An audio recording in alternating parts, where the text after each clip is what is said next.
पाकिस्तान का अमन और खिदमत खल्क के मामले में हमेशा से एक भारी हाथ रहा है और जैसे कि पाकिस्तान इतना अमीर मुल्क नहीं है तो यहाँ के लोगों को और खास तौर पे गरीब तबके को हमेशा से ईदी साहब या ऐसे और फाउंडेशन और लोगों की जरूरत पड़ती रही है। और हाल ही में खिदमत खल्क के मामले में पाकिस्तान से एक और नाम सामने आया जिन्होंने अपना ये काम तो बहुत अरसा पहले शुरू किया मगर उनका नाम आजकल अखबारों में ज्यादा छाया हुआ है। वीडियो शुरू होने से पहले इस वीडियो को लाइक कर लें और हमारे चैनल महाशब टीवी को सब्सक्राइब कर लें और घंटी के आइकन को भी दबा दें ताकि हमारी कोई भी वीडियो आप मिस ना कर पाएं।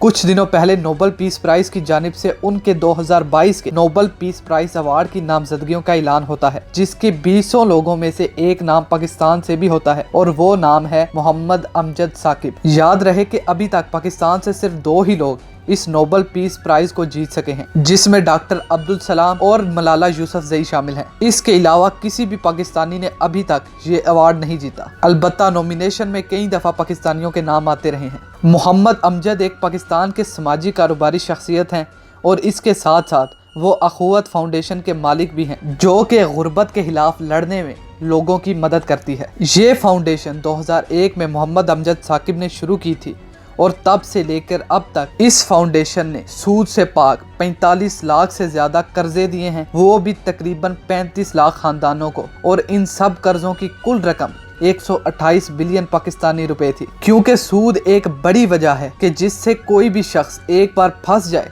तो निकलता नहीं है और वो दिन ब दिन गरीब होता ही जाता है, चाहे वो जितना भी अमीर हो, हमेशा सूद की वजह से ही मार खाता है। इसके साथ साथ इस फाउंडेशन ने लोगों को रोजगार, तालीम और सेहत के साथ साथ ट्रांसजेंडर तबके की भी बहुत मदद की है ताकि वो माशरे में अपना एक मुकाम बना सके। अखुवत फाउंडेशन ने पाकिस्तान की पहली फीस फ्री यूनिवर्सिटी बनाई है जहां पर जवान सिर्फ अपने हुनर के बुनियाद पर पढ़ सकते हैं और उन्हें किसी किस्म की फीस देने की भी कोई ज़रूरत नहीं होती। अपनी इस फाउंडेशन के साथ साथ अमजद साकिब साहब ने 9 किताबें भी लिखी हैं जिसमें अखुवत का सफ़र ज़हरे फहरिस्त है और ये कई अखबारों में कॉलम भी नशर कर चुके हैं। डॉक्टर अमजद साकिब की गुर्बत के साथ इस जंग के लिए उन्हें 2010 में सितारे इम्तियाज़ और पाकिस्तानी हुकूमत की तरफ से गोल्ड मेडल भी मिला और इसके साथ साथ उन्हें दुनिया भर से कई बड़े अवार्ड मिले और उनकी गुर्बत के खिलाफ इस जंग की काविशों को दुनिया भर में सराहा गया। यहाँ तक कि मलका बरतानिया ने भी उन्हें एक अवार्ड से नवाजा। महाशब टीवी को सब्सक्राइब करना मत भूलें और वीडियो को लाइक करें और शेयर करें और कमेंट्स में अपनी राय देना मत भूलिएगा। हमारी अगली आने वाली वीडियो तक के लिए अल्लाह हाफिज़।